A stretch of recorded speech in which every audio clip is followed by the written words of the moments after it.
नाज़रीन आदाब, इस्तकबाल है आपका हमारे इस खास प्रोग्राम में जिसका नाम है कुछ लम्हे फुर्सत के। भाई वक्त के साथ आपका और हमारा रिश्ता और भी मजबूत होता जा रहा है, तो इसका क्रेडिट मैं आपको देना चाहूँगी। ये आपका प्यार ही है जिससे हमारा ये रिश्ता और भी खूबसूरत हो गया है। तो चलिए देर किस बात की है, प्रोग्राम का आगाज़ करते हैं और जानते हैं कि क्या ख़ास नया है इस बार। नाज़रीन, आज के इस दौर में जो हमारा लाइफस्टाइल है वो हमारी सेहत के लिए बिल्कुल भी ठीक नहीं है। भाई काम के सिलसिले में हम कई मर्तबा देर रात तक जागते हैं और जब हमें भूख लगती है तो कुछ भी अनहेल्दी ऑर्डर करके खा लेते हैं और वर्जिश करने का तो हमें वक्त मिल ही नहीं पाता। तो भाई ये जो बुरी आदतें हैं जो हमने अपने लाइफस्टाइल में शामिल कर रखी हैं, अगर हमने ये जारी रखी तो भाई आने वाले वक्त में हमें बहुत सारी परेशानियों का सामना करना पड़ सकता है। क्यों? ठीक कहा ना मैंने। तो हमें अपनी सेहत का बहुत ज़्यादा ख्याल रखने की ज़रूरत है, साथ ही वर्जिश करने की ज़रूरत है। और हम ख़वातीन को तो भाई अपनी सेहत का ध्यान रखने की और भी ज़्यादा ज़रूरत है, क्योंकि अगर हम अपना ख्याल रखेंगे तभी तो हम अपने अजीज़ों का भी ख्याल रख पाएंगे। क्या आप जानते हैं कि इस हफ्ते पोषण पखवाड़ा चल रहा है? तो मैंने सोचा कि इस हफ्ते क्यों ना आपको मिलेट्स की खूबियों के बारे में बताऊँ। आप जानते हैं कि कई साल पहले हमारे वालिदैन यही खाते थे, मिलेट्स यानी कि मोटा अनाज, ज्वार, बाजरा, रागी। अगर आप मिलेट्स को अपनी डाइट में शामिल करेंगे तो अपने आप को आप और भी ज़्यादा सेहतमंद रख सकते हैं। तो मैंने सोचा आपकी मुलाकात कराती हूँ रश्मि मौर्य जी से, जो बच्चों की डाइट के ऊपर बहुत लंबे अरसे से काम कर रही हैं। तो आइए रश्मि मौर्य जी के पास चलते हैं, देखते हैं वो आपको मिलेट्स की खूबियों के बारे में और पोषण के बारे में क्या बताती हैं। जब हम छोटे बच्चों की बात करते हैं तो हमारी जिम्मेदारी बनती है कि हमें उनके पोषण का पूरी तरह से ध्यान रखना चाहिए। बच्चे आजकल फास्ट फूड खाना ज़्यादा पसंद करते हैं, इसी कारण उनकी इम्यून पावर बहुत कम हो जाती है। तो हमें सभी माताओं बहनों की ये जिम्मेदारी बनती है कि हम अपने बच्चों को पोषित आहार दें। सभी छोटे बच्चों को पोषित आहार मिलना बहुत आवश्यक है, नहीं तो उनमें तरह तरह की बीमारियां उत्पन्न हो जाती हैं। आजकल बच्चों को मोटा अनाज या माइलेट्स देना बहुत ज़रूरी होता है। 5 साल की उम्र से ही बच्चे का बहुत ही जल्दी विकास होता है, उनकी विकास की गति बहुत तेज़ होती है। इस वजह से उनको पोषित आहार देना बहुत आवश्यक होता है। अगर हम उन्हें पोषित आहार नहीं देंगे तो उनमें शारीरिक या मानसिक विकास समुचित रूप से नहीं हो पाएगा। इसलिए हमें मोटा अनाज आवश्यक रूप से अपने बच्चों को देना चाहिए। सभी माताओं को इस चीज़ पे भी ध्यान देना चाहिए कि वो अपने शारीरिक विकास का भी पूरा ध्यान रखें, अपनी सेहत का भी ध्यान रखें। ज़्यादातर माताएं घर गृहस्थी के कामों में उलझी रहती हैं, अपनी जिम्मेदारियों में उलझी रहती हैं और अपने आप पर बिल्कुल भी ध्यान नहीं देती, जिस वजह से हमेशा वो कुपोषण की या रेजिस्टेंस पावर कम होने की शिकार हो जाती हैं। शारीरिक तौर पे जो औरतों में बीमारियां होती हैं वो खून की कमी हो जाना, कैल्शियम की कमी हो जाना, विटामिन डी की कमी हो जाना, हड्डियों की परेशानियां हो जाना, ये सारी बीमारियां जन्म लेती हैं। तो माताओं को और गर्भवती स्त्रियों को विशेष तौर पर इस चीज़ का ध्यान रखना चाहिए, अपने पोषण का, अपनी सेहत का। जब गर्भवती स्त्री गर्भ के दौरान अपने आप को पोषित रखती है, अच्छे आहार को ग्रहण करती है, तो वो स्त्री स्वस्थ बच्चे को जन्म देती है, जिस वजह से बच्चा भी और माँ भी दोनों स्वस्थ रहते हैं। अच्छा खाना मतलब अच्छी सेहत, स्वस्थ खाना मतलब स्वस्थ सेहत। तो मैं आप सभी से निवेदन करना चाहूँगी कि हम सबको मिलकर देश का निर्माण करना है। स्वस्थ बच्चे होंगे तो स्वस्थ नौजवान होंगे और देश आगे बढ़ेगा। तो चलते हैं संध्या सिग्नल जी के पास, जो ख्वातीन की सेहत के बारे में और बच्चे के न्यूट्रिशन के बारे में काफ़ी अरसे से काम कर रही हैं। उन्हें मिलेट्स की खूबियों की जानकारी भी देती हैं। समाज में कुपोषण भी बहुत ज़्यादा बढ़ता जा रहा है, जिस यूनिसेफ ने भी इसको दिखाया था कि हमारे देश में 14 करोड़ बच्चे जो कुपोषित हैं, तो उनके ऊपर काम चल रहा है। जिस तरह की भारत सरकार पे एक बहुत बड़ा अभी 1 साल से उसके ऊपर काम कर रही है कि जो स्वस्थ भारत के लिए, कि अगर बच्चे पोषित रहेंगे तभी भारत स्वस्थ रहेगा। तो लगातार हम लोग जो अपने संस्था के माध्यम से आंगनवाड़ियों के ऊपर काम करते हैं, आंगनवाड़ियों में भी हम लोग लगातार जाके उनको बच्चों को न्यूट्रिशन देना और उनके बारे में पूछताछ करते रहते हैं। जिस तरह से कि अभी भारतवर्ष में इस 2023 को श्री अन्न का जो millets international millets year declare किया गया, उसमें हम बात करेंगे श्री अन्न की। श्री अन्न जो कि अभी भारत सरकार के द्वारा इसके लिए अलग से फंड की व्यवस्था भी की गई है, क्योंकि श्री अन्न जो हमारी पाश्चात्य सभ्यता के साथ साथ खत्म हो गया और हम लोग कहीं ना कहीं, हमारी महिलाएं, हमारे बच्चे कुपोषित होते चले गए, क्योंकि हम लोग उस फैंसी फूड की तरफ बढ़ गए जिसमें कि ना न्यूट्रिशन होता है, ना ही उसमें कोई उसकी वैल्यू होती है। फिर भी हम लोग वो खाते हैं, तो जिससे कि उसके अभाव पे कुपोषित होने लगे बच्चे। कहते हैं जैसे कि यथा अन्नम तथा बुद्धिम वाली बात, की जहाँ आप जैसा अन्न खाएंगे वैसे ही हमारी बुद्धि का विकास होगा। तो बच्चों को श्री अन्न के माध्यम से, जिसमें कि मोटा अनाज आता है, मोटे अनाज में ज्वार, बाजरा, कुटकी, आपका ये जो सामक और आपका जो आपका ये है कोदो, ज्वार, ये सब मोटे अनाज के उदाहरण है, जो कि जिसमें कि न्यूट्रिशन वैल्यू बहुत होती है, जिसमें आपको मैग्नीशियम, कैल्शियम, आयरन बहुत प्रचुर मात्रा में पाया जाता है। पुराने ज़माने में हमारे अगर हम देखें कुछ 200 साल पहले, तो हमारे यही अन्न खाए जाते, गेहूँ बहुत कम था। इसमें इसकी जो वैल्यू होती है, जो शुगर के पेशेंट भी होते हैं, जो हार्ट के पेशेंट भी होते हैं, ब्लड प्रेशर के पेशेंट भी होते हैं, उनके लिए मोटा अनाज बहुत फ़ायदेमंद है, क्योंकि महिलाओं में कहीं ना कहीं जिस तरह की उनकी व्यवस्था है, बच्चे भी उनको बच्चे भी पैदा करने होते हैं, उनमें कैल्शियम भी आयरन की बहुत कमी हो जाती है।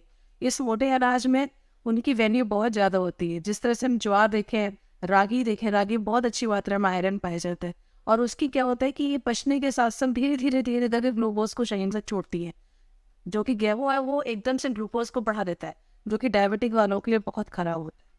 तो जिस तरह से इसके ऊपर बहुत काम चल रहा है, ये विषम परिस्थितियों में भी ये अन्न पैदा हो जाता है। जैसे कि आप राजस्थान, इसका मुख्य है राजस्थान, उत्तर प्रदेश, मध्य प्रदेश, ये इसकी मेजर उत्पादक क्षेत्र है, जो कि अगर बहुत वह सूखा भी पड़ रहा है, गर्मी भी ज़्यादा है, पानी भी कम है, तो वहाँ पर ये बहुत अच्छे से प्रचुर मात्रा में पैदा होता है। इसकी न्यूट्रिशन वैल्यू बच्चों में आजकल देखेगी कि हमारी सरकारों ने आंगनबाड़ी के माध्यम से या वहाँ पर छोटे छोटे स्कूलों में, जो सरकारी स्कूलों में मोटा अनाज देना शुरू किया है, जिससे कि बच्चों में उनको पूरा स्वास्थ्य लाभ हो, उनका मानसिक विकास हो। कहते हैं कि अगर मानसिक विकास अगर हमारे बच्चों में होगा, उतना ही हमारा देश आगे बढ़ेगा। तो इसकी प्राथमिकता, सरकार की प्राथमिकता इसके ऊपर बहुत चल रही है, और हम लोग उसको अपने माध्यम से नीचे तक महिलाओं और बच्चों में संचालित कर रहे हैं, कि उनको जागरूक कर रहे हैं कि मोटा अनाज खाना है। मोटा अनाज जैसे कि ज्वार, अभी जाड़े निकल के गए, सर्दियाँ निकल के गई है, तो बाजरे का दलिया हो गया, बाजरे की खिचड़ी हो गई। लोग अपने खाने को, जो हमारा जो मैदा और इस तरह की गेहूँ को खाते हैं, हम उसको रिप्लेस करें मोटे अनाज से, तो वो ज़्यादा फायदा होगा। और जिस तरह से पूरा महीना रोज़ा रखा जाता है, तो आपको लास्ट में जाके वीकनेस होती है, तो वो आपको वो भी सीखी होगी, और आप हेल्दी रहेंगे, स्वस्थ रहेंगे अंत तक।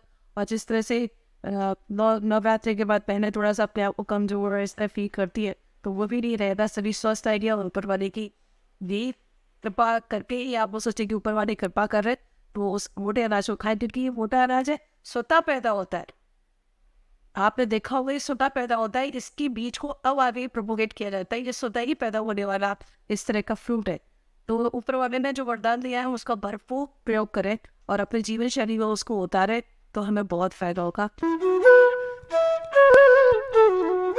मिलेट्स हमारी सेहत के लिए एक वरदान है, मगर अक्सर हम ख़वातीन को ये पता नहीं होता कि मिलेट्स को अपनी डाइट में कैसे शामिल करें और कैसे उनसे टेस्टी रेसिपीज़ बनाएं। तो गुज़िश्ता दिनों में मैं एक खातून के पास गई थी, जिन्होंने मिलेट से बहुत सारी टेस्टी रेसिपीज़ बनाकर मुझे खिलाई थी, और मेरी दोस्त रोमा को तो उन्होंने एक टेस्टी रागी शेक बनाकर पिलाया था। जी हाँ, तो चलिए एक नज़र डालते हैं उनकी कुछ खास रेसिपीज़ पे। मैं आज आपको स्पेशल मिलेट की खिचड़ी, कंगनी मिलेट की खिचड़ी खिलाऊंगी। अरे वाह, ये तो सुनने में ही बहुत इंटरेस्टिंग लग रहा है कि मिलेट्स की खिचड़ी आज आप बनाने वाली हैं। तो चलिए फिर आज आप हमें सिखाइए। बिल्कुल जी। ये हमने इसमें डबल बॉयलर मेथड से 8 घंटे भीगे हुए कंगनी को पकाना है। इसके लिए हमने इसमें पानी डाल के इसे रखा है। इसके अंदर बर्तन में ये कंगनी और 3 गुना पानी, 1 कप कंगनी था उसमें 3 गुना पानी डाल के हमने इसको रखा है। इसको लगभग 5 मिनट लगेंगे इसको 10 मिनट पकने में। उसके बाद हम इसका आगे का प्रोसीजर शुरू करते हैं। तो इसको पकाने से पहले क्या हमें इसे कुछ सोक करके रखना होता है, कुछ भिगा कर भी रखना होता है? हाँ, कम मिनिमम 8 आवर्स जी। कम से कम 8 घंटे इसको भिगाना ही भिगाना है, और सर्दियों में 10 से 12 घंटे तक भी भिगा सकते हैं इसको जी, ताकि ये जल्दी से कुछ उबल जाए। इसको 10 मिनट पकाने के बाद अब हम इसमें सीजनल वेजिटेबल्स डाल के आगे का प्रोसेस शुरू करते हैं। 1 कप इसमें 1/4 कप मूंग की दाल डलेगी जी। और इस मूंग की दाल को भी हम अलग से कुक करेंगे और फिर सबको एक कढ़ाई में सोते बॉयल स्टीम सब्जियों के साथ तड़का लगा देंगे। अब हमारी कंगनी बॉयल हो चुकी है, अब उसमें कैसे सब्जियों के साथ उसको फाइनल लुक देना है हम वो तैयार करते हैं। हमने इसमें थोड़ा सा तेल डाला, तेल गर्म होने के बाद हमने इसमें थोड़ा जीरा डाला,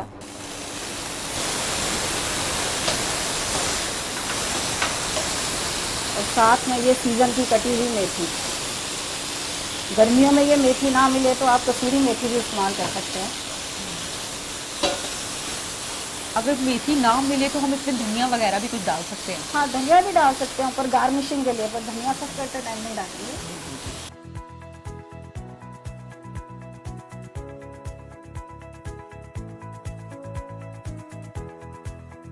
अब ये जो हमने स्टीम किए हुए कुक करके रखे थे मिलेट्स कंगनी के, उसको डाल देंगे। क्या कुछ खास तरीके के मसाले इसमें डलते हैं, या जो आमूमन जो घरों में हम मसाले यूज करते हैं वो इसमें हम डाल सकते नहीं, हैं? इसमें सब नॉर्मल मसाले ही डलते हैं, क्योंकि कंगनी का अपना इतना अच्छा स्वाद आता है। आप खाएंगे तो देखने में जितनी सुंदर है, खाने में उससे भी ज़्यादा स्वादिष्ट है। अब हम इसमें सारे गरम मसाला, हल्दी, धनिया पाउडर, थोड़ा लाल मिर्ची सब डाल देंगे। भाप आने तक पकाएंगे, फिर इसे धीरे आग पे रख देंगे। 10 मिनट में ये खिचड़ी आपकी तैयार हो जाएगी। तो जी, कंगनी की खिचड़ी आपने बनाई है, तो क्या कुछ खास फायदे भी होते हैं कंगनी खाने के, जैसे हम चावल की आमूमन जो खिचड़ी बनाते हैं? 6 महीने तक अगर आप ये 5 अनाज खाएंगे, उसमें एक कंगनी है, तो हमारी सारी प्रॉब्लम्स जो हैं, सारी डिजीजेज रिवर्स हो जाती है और हम पहले जैसे हो जाते हैं। तो हम डिजीज़ फ्री लाइफ जी सकते हैं ये सब खाने से। और हमारी ये कंगनी की खिचड़ी भी तैयार है। अब हम इसको डिश आउट करके आपको दिखाते हैं और आप टेस्ट करके बताइए कैसी लगी आपको। जी बिल्कुल। इसे ऊपर से धनिया पत्ती से डेकोरेट करके। जी, मुझसे तो रहा नहीं जा रहा है, मैं इसे बिल्कुल, सबसे बिल्कुल, पहले आप मैं इसको टेस्ट कीजिए टेस्ट और करती हूँ कि बताइए। ये कैसी बनी है। आप जब तक टेस्ट कीजिए तब तक मैं अपने दर्शकों को बताती हूँ, इसे हमेशा स्टील के बर्तन में ही पकाना है। इसे विसल दिला के कुकर में कभी नहीं बनाना है। डबल बॉयलर मेथड से जैसे मैंने दिखाया है वैसे ही बनाइए, या इसको मिट्टी के बर्तन में बनाइए। मिट्टी के बर्तन में इसी तरीके से बनेगी जैसे आपने इसमें बनाया। गैस पे मीडियम आग पे रख के उसको पकाइए, और तो ये और भी स्वादिष्ट लगेगी ये। जी, और ये बहुत ही लजीज बनी है। आप ये तो हम सोच भी नहीं सकते कि जो चीज़ खाने में इतनी लजीज है उतनी ही ज़्यादा फायदेमंद वो हमारी सेहत के लिए भी है। आज आप ऐसा क्या नया हमें बनाकर खिलाने वाली हैं? आज मैं आपको ज्वार के मफिन खिलाऊंगी और बना के दिखाऊंगी कैसे बनाने हैं। भाई वाह, ये तो बड़ी अच्छी बात है कि आप मफिन बनाने वाली हैं, वो भी मैदा का ना यूज़ करके आप ज्वार का यूज़ करने वाली हैं। हाँ, तो फिर देर किस बात की है, चलिए बनाते हैं। चलिए मैं आपको बताती हूँ कैसे बनाना है। आइए मैं आपको ज्वार मफिन्स के इंग्रेडिएंट्स बताती हूँ। 80 ग्राम्स ज्वार है। ये ग्लूटेन फ्री होता है, इसमें बाइंडिंग नहीं होती, इसके लिए थोड़ा सा हमको मैदा डालना होगा। 20 ग्राम मैदा, 50 ग्राम पिसी चीनी, 125 ग्राम दही, पिंच ऑफ सॉल्ट, 1/4 टीस्पून मीठा सोडा, ½ टीस्पून बेकिंग पाउडर,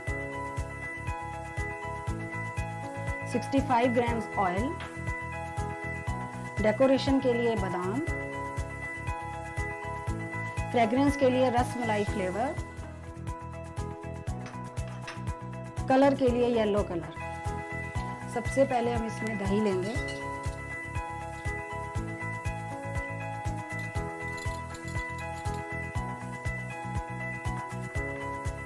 उसमें चीनी डाल के अच्छे से मिक्स करेंगे।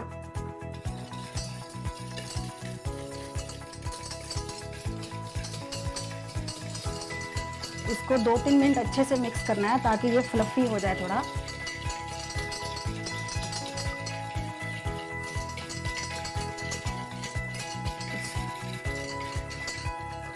अब इसमें मीठा सोडा,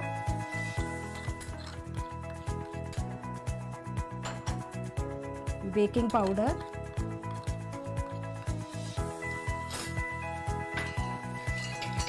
डाल के फिर से थोड़ा हिलाएंगे।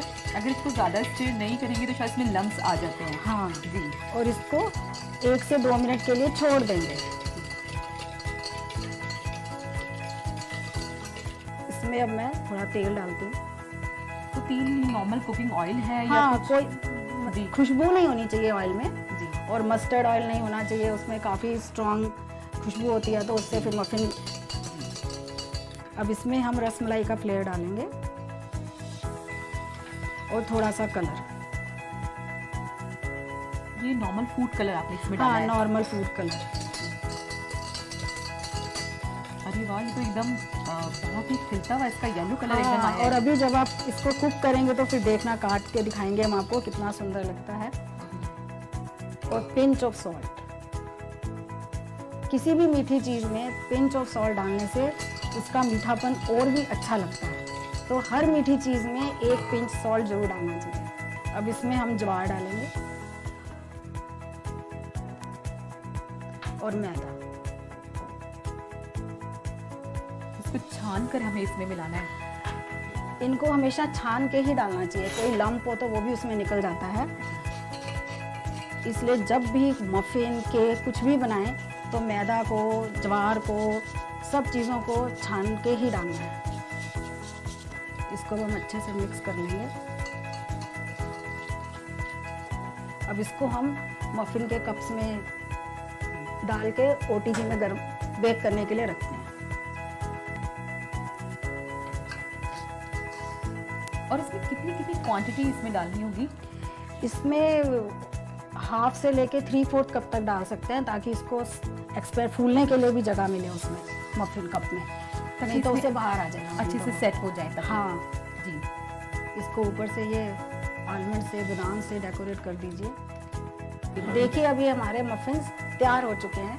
और 15 मिनट में सिर्फ इतनी अच्छे से आपने मफ़िन बनाकर तैयार कर दिए, ये तो मुझे यकीन भी नहीं हो रहा है। तो आज आप क्या ऐसा खास बनाएंगी मेरे लिए?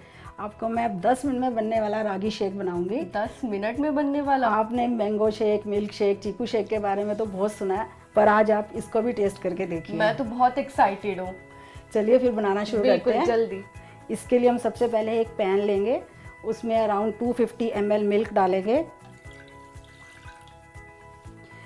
उसमें 1.5 टेबल स्पून रागी का आटा लेंगे।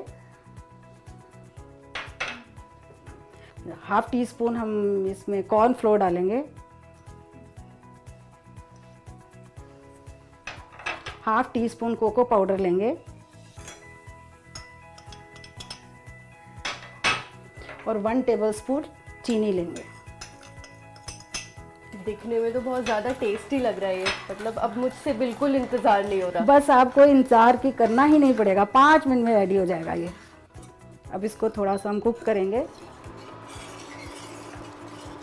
तो इसको हम कितने मिनट तक कुक करेंगे? Approximate 5 to 8 minutes. अब इसको गर्म होने के बाद इसमें हम ये 1 टेबलस्पून वाइट चॉकलेट डालेंगे। वाइट चॉकलेट, मतलब ये बच्चों को भी बहुत ज़्यादा पसंद आने बिल्कुल, वाला है। बच्चे बड़े हर उम्र के लोग इसे बहुत पसंद करेंगे। जी। तो अनीता जी, अगर हमें इसे और हेल्दी बनाना हो, जैसा आपने बताया वाइट चॉकलेट और चीनी कुछ लोग नहीं यूज़ करना चाहते, तो हम इसमें क्या ऐड कर सकते हैं? चीनी की जगह पाम जैगरी या पाम कैंडी मिलती है, उसको यूज़ कर सकते हैं। और चॉकलेट की जगह ड्राई फ्रूट्स जैसे कि काजू, बादाम, अखरोट को रात को सोक करके उसका पेस्ट बना के वो मिक्स कर सकते हैं।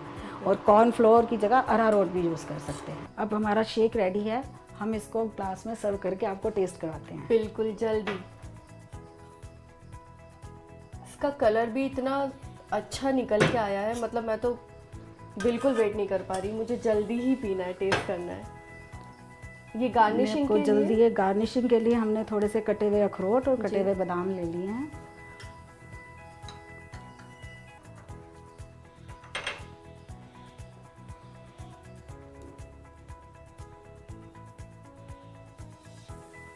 लीजिए अभी आप शेक टेस्ट करके बताइए। ये देखने में ही मुझे इतना टेस्टी और हेल्दी लग रहा है, और आई एम श्योर कि फिटनेस फ्रीक लोग और बच्चे सभी को ये बहुत पसंद आने वाला है। तो मैं तो मतलब आई एम डाइंग कि मैं जल्दी से इसे टेस्ट बिल्कुल, करूं बिल्कुल। और देखूं। तो ये शेक बहुत ज़्यादा टेस्टी है और बिल्कुल परफेक्ट लेवल में, और मुझे लगता है ये हर किसी के लिए फ़ायदेमंद भी है और हर कोई इसको एंजॉय करेगा। और चलिए जानकारी लेते हैं मिलेट्स के बारे में। कुपोषण की समस्या से निपटने और मोटे अनाजों को प्रोत्साहन देने के लिए सरकार पहले से कई योजनाएं चला रही है, लेकिन अंतर्राष्ट्रीय पोषक अनाज वर्ष मनाने से किसानों को भी लाभ मिल सकेगा। इसके माध्यम से खाद्य सुरक्षा व पोषण के लिए पोषक अनाज के योगदान के बारे में जागरूकता बढ़ाना उद्देश्य है। खान पान व स्वास्थ्य की बदलती स्थितियों के बीच पोषक अनाज का और अधिक महत्व है, जो वर्षों पहले व्यापक उपयोग होता रहा। एशिया में सिर्फ भारत में 80% मिलेट्स उत्पादित किया जा रहा है। पोषक अनाज जलवायु प्रतिरोधक क्षमता वाली फसलें हैं जो 131 देशों में उगाई जाती है। ये भोजन के लिए उगाई जाने वाली अनाज की पहली फसल है, जिसके सिंधु सभ्यता में पाए गए सबसे पहले प्रमाण 3000 ईसा पूर्व के हैं। एशिया और अफ्रीका में लगभग 59 करोड़ लोगों के लिए ये पारंपरिक भोजन है। जैसा कि हम जानते हैं, जो हमारे मोटे अनाज जिनको हम कदन के नाम से जानते हैं, इसमें आपका ज्वार है, बाजरा है, रागी है, सामा है, कोदो है, कुटकी है। ये विशेष रूप से पोषक तत्वों की इनमें भरपूर मात्रा पाई जाती है। चाहे हम लोहा तत्व की बात करें, जस्ता तत्व की बात करें, तो ये पर्याप्त मात्रा में पाए जाते हैं। डाइटरी फाइबर बहुत ज़्यादा होता है इनके अंदर। लेकिन ये अनाज धीरे धीरे जैसे जैसे धान गेहूँ का प्रचलन बढ़ता गया, हमारी प्लेट से बाहर चले गए। और लेकिन इनके अंदर पोषक तत्व तो इतने भरपूर मात्रा में पाए जाते हैं कि इनको हमें अपने खाने की थाली में वापस लाना बहुत ज़रूरी है। अब इसके लिए हमें करना क्या होगा? एक तो हमारा कार्यक्रम भारतीय कृषि अनुसंधान परिषद का और उसके जितने संस्थान हैं उसमें पूषा संस्थान भी शामिल है। इसमें हम बायो फोर्टिफिकेशन का काम कर रहे हैं, जिसमें कि इन किस्मों में, बाजरे किस्मों में, मक्के किस्मों में पोषक तत्वों की मात्रा को हम 2 गुना 3 गुना बढ़ा रहे हैं। तो ऐसी किस्में बायो फोर्टिफाइड किस्मों के नाम से जानी जाएंगी। अब इनके द्वारा जो उत्पाद है उसको किस प्रकार से हम उपभोक्ता तक पहुंचाएं, उपभोक्ता की प्लेट तक और उपभोक्ता के स्वाद के अनुसार इसमें से व्यंजन बनाएं, ये सबसे महत्वपूर्ण बात है। एक बात मैं कहना चाहूँगा कि जो चीज़ें हमारे बच्चे खाने में पसंद करने लगेंगे, वो चीज़ घर में निश्चित रूप से आ जाएगी। तो इसलिए हमसे इनके द्वारा जितने उत्पाद हैं उनको बच्चों की पसंद के बनाने हैं। और इसी प्रक्रिया में हम लोगों ने पूषा संस्थान के साथ ही संस्थान मिला हुआ है institute of hotel management and catering का, जो हमारे संस्थान का ही पहले हिस्सा हुआ करता था। तो आपको मिलेट्स की खूबियों के बारे में काफ़ी मालूमात हो गई होगी और उम्मीद करती हूँ कि आप इसे अपनी डाइट में ज़रूर शामिल करेंगे। नाज़रीन, इंशाअल्लाह हम इसी तरह अपनी दोस्ती को निभाते रहेंगे और आपकी ज़िंदगी को और भी बेहतर बनाने की कोशिश करते रहेंगे। तो मुझे और मेरी टीम को दीजिए इजाज़त। खुदा हाफिज़।